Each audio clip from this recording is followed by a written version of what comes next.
This is how to calculate your half-life, okay? Whether or not, how to calculate the percentage, if you're looking for the days, if you're looking for the amount, whatever be the question is, you must be aware of the calculation of your half-life. First, okay, example number 1, an isotope has a half-life of 6 hours. So we need this, okay, 6 hours. What percentage? So what is the stem of the question? Ang tinatanong class is the percentage will be left after 24 hours. An isotope has a half-life of 6 hours. What percentage will be left after 24 hours? How to calculate your half-life, okay? In easier way. Easier way. So you have to create a table. You have to create a table for half-life, for the time, for the amount, whatever is given. You have to begin it with 0 because that's how you count. Always remember, class, what I've discussed, that we begin with 0 because that represents the amount of drug in the body when we first measure it. So we start with 0. Okay, so gawa tayo ng table. Okay, table for your half-lives. And then table for your time that is given. So ang given doon sa taas is hours. It could be days, months, years, or even decade depending on the time frame. Percentage. Okay, and ang hinahanap dyan, class, is the percentage. Okay, we begin your half-lives with what? Sorry, gamit tayo ng ibang kulay, class, para mas makita. Participate ka naman. Uy. Hala ka. Ayun, thank you so much. Okay, we begin our half-lives with, how do we count? We start with 0. Your time, also 0. Remember, class, okay, when we start with 0, since it represents the amount of drug in the body, when we first measure it, we start with 0, so the percentage is 100. Di pa nababawasan yan, syempre. 100%. Okay, now, your half-life, 0, 1, 2, 3, 4 half-lives. Because 5 and 6, okay, the drug is completely eliminated. Now, your time or your hours that is given, 6 hours. Ilagay mo dyan. How do you calculate your time? Remember that the calculation of your time is always added. So, ano yung given? I-add mo lang. So, we have 6 plus 6, 12. 12 plus 6, hindi 12 plus 12. 12 plus 6, 18. 18 plus 6, 24. So, ito yung hinahanap natin, class. What percentage will be left after 24 hours? 6 hours. What percentage will be left after 6 hours? Half of 100 is 50. What will be left? Okay, what percentage will be left after 12 hours? Half of 50 is 25. Correct? Okay, what will be left? Okay, what percentage will be left after 18 hours? 12.5. Okay, 12.5.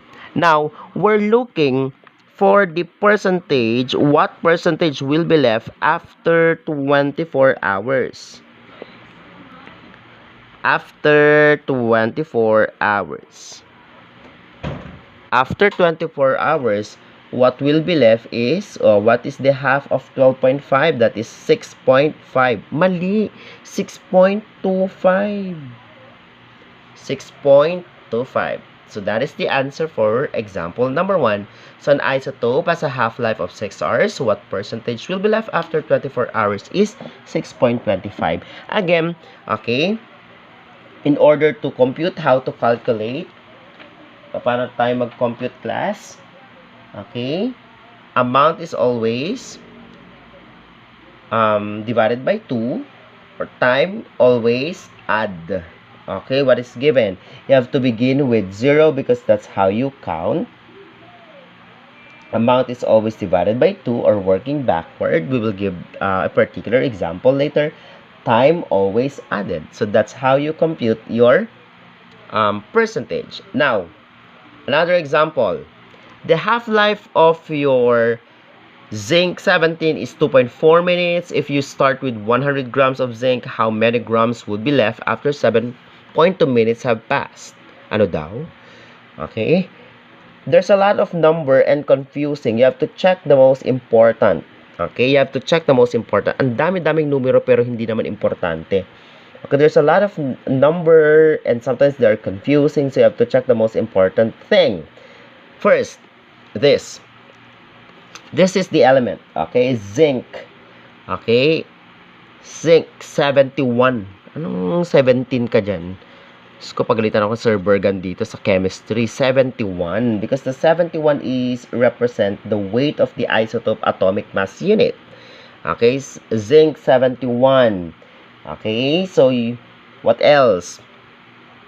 Ang importante dyan, class, ito 2.4 minutes, 100 grams. Very important yan. And your 7.2 minutes. Okay?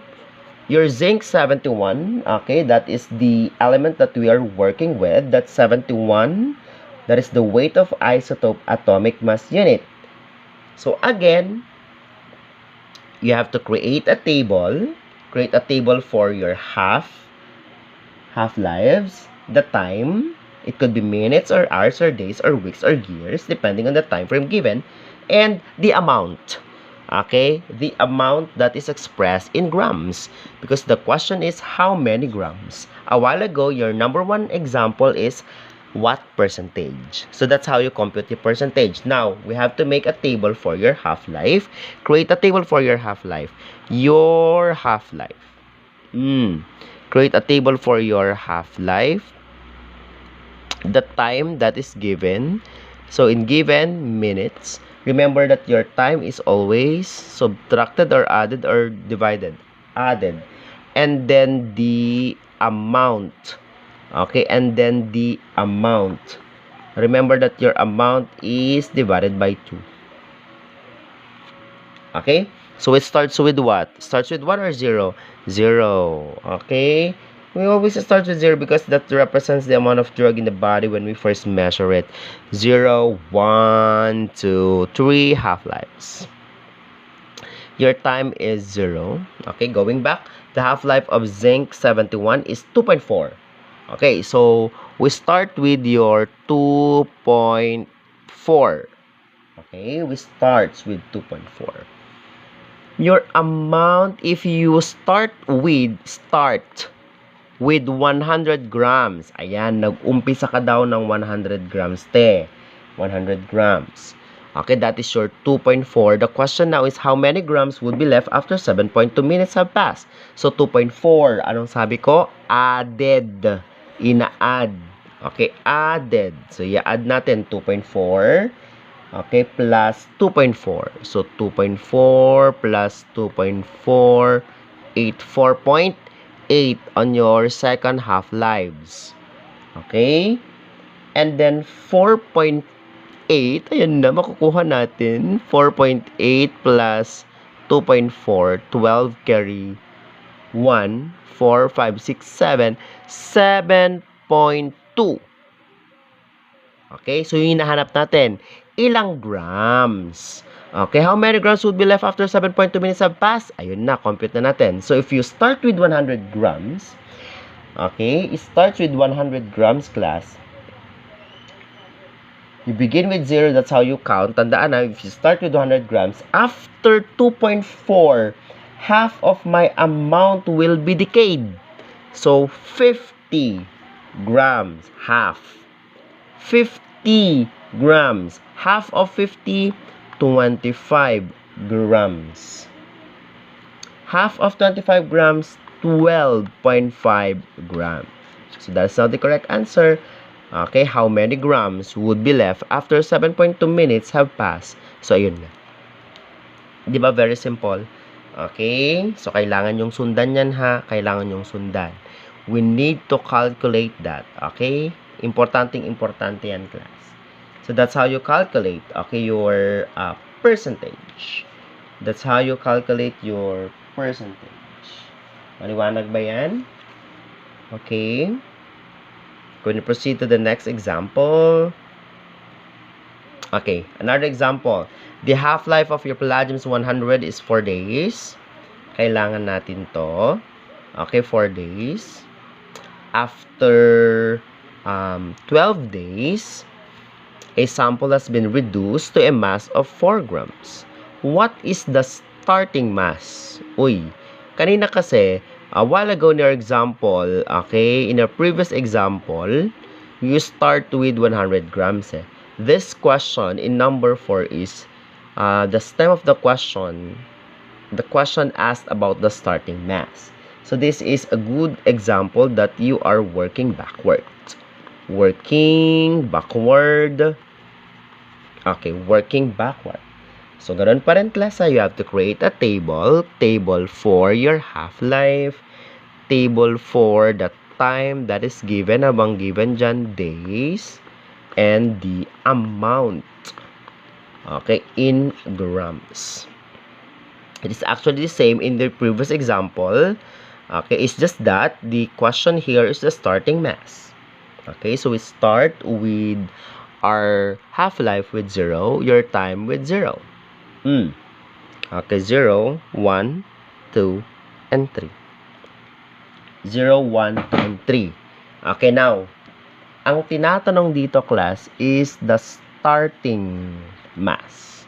So, ilang grams po kaya ito? Okay, ilang grams kaya yan?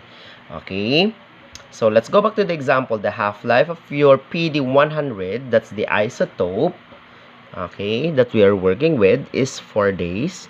After 12 days, a sample has been reduced to a mass of 4 grams. Okay? 4 grams. So, dito tayo.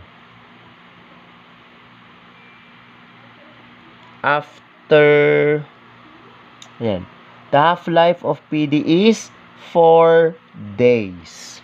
Paano kinocompute ang days? Divide or add? Addition. 4 plus 4. 8. 8 plus 4. Hindi 8 plus 8, ha? 4 plus 4, 8. 8 plus 4 is 12. 12.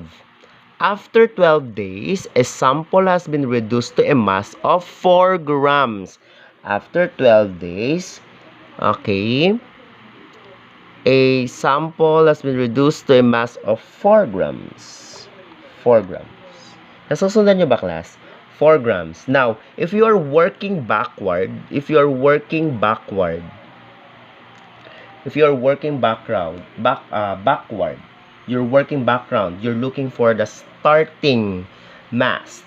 Okay, you're looking for the starting mass. You have to, anong gagawin natin? You have to multiply it by 2. Usually, if the question is not working backward, you have to divide it by 2. Correct? If you're working backward, you have to times it by 2. Okay, times it by 2. Okay, so it starts with 4 grams. Okay, 4 grams times 2. So, ito ay magiging 8. Okay, so 8 times 2, 16. 16 times 2. So, the answer, the starting mass is 32 grams. Okay, did you get it, class? That's how you compute the starting mass. Again, time is always added. Amount, it depends on the question. Amount is divide. If you are not working backward, you have to multiply it by 2 if you are working backward. Nakukuha natin. Okay, now, another example, class. We have an example of the percentage, the calculation of the amount, the calculation of the starting mass. How about, sir, if the question is how long will it take? Okay, so you're looking for the time, the days, the months, the years. It depends on the question. This is your example. How long? Ayan, yung sinasabi ko. How long will it take for a sample? Okay, if you're radon, that's the name of the isotope that we're working with. So this is the number of the isotope, that's 222, that has a half-life of 3.8 days to decay to 8 grams. So, importante dyan, ito. 3.8 days to decay to 8 grams. So, kailangan natin gawa, you have to create a table. You have to start with 0. Create a table, time, Ano nakalagay dyan? Days. So, ilagay mo din days. And the amount in grams. Take note, you're looking for the time. How long you're looking for the time. Which is very, very important, class, when answering a board exam question. Okay? Or any type of question. How long? What percentage? Okay? So that you can make use of your test taking strategy. Okay. Let's start again with 0. 1, 2, 3 half-lives. Okay. Let's go back to the question. How long will it take for a sample of your radon 222 that has a half-life of 3.8? So start with 0. So after 1 half-life, that has a half-life of 3.8 3.8 days. Okay, 3.8 days. How long will it take for a sample? Oops! Sorry, may kulang, class. Lagi nila ako may kulang, kaya ako iniiwan. Charot! How long will it take for a 64 gram sample? 64 gram yun, ha? 64 gram. You have to take note, class. Singit nyo lang. 64 gram of a sample that has a half-life of 3.8 days to decay to 8 grams. Okay. So, the amount is 64 grams. Okay, how long will it take for a 64 gram sample of your radon 22 that has half-life of 3.8? 64 grams. And then, we're not working backward here. Okay, so 64 divided by 2. So, that is 32 grams. Tama ba? Divided by 2. That's 16 grams divided by 2. Uulitin ko, class, how do you compute your amount? Divide if you're working backward. If you're working background, you have to multiply it by 2. 16 grams. Okay, 16 grams divided by 2. 16 grams. Okay, half the product to be decayed, 16 grams divided by 2. That will give you 8 gig. 8 gig. Memory 8 grams. Okay, that will give you 8 grams. Ayun na yun. Okay? To decay to 8 grams. Ito yung hinahanap natin. To decay to 8 grams. Okay? So, after 1 half-life, the time that has a half-life of 3.8, 32 grams na yon. Okay, how do you compute your time again? Add.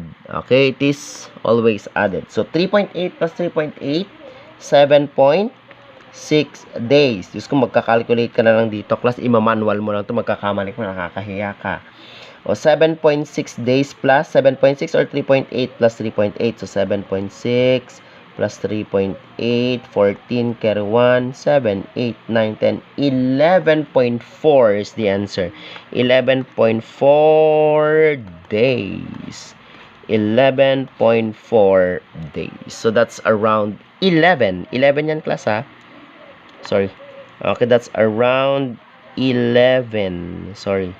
11. Okay, 0.4 days. So, to answer your number 5, how long will it take for a sample of your radon 222 that has a half-life of 3.8 days to decay to 8 grams? What is the answer? 11.4 days. That's 11.4 days. So, that's how you calculate the time, the percentage, the amount needed, and when the question is moving backward. Okay? So, what are the things to remember if you are answering questions pertaining to your half-life? Depending on the question, whether or not it's the amount, the percentage, the days, how long will it take. First, you have to create a table. And then you have to start with 0 because that represents the amount of drug in the body when we first measure it. So, it starts with your 0. Okay? So, that's how you calculate your half-life. Thank you.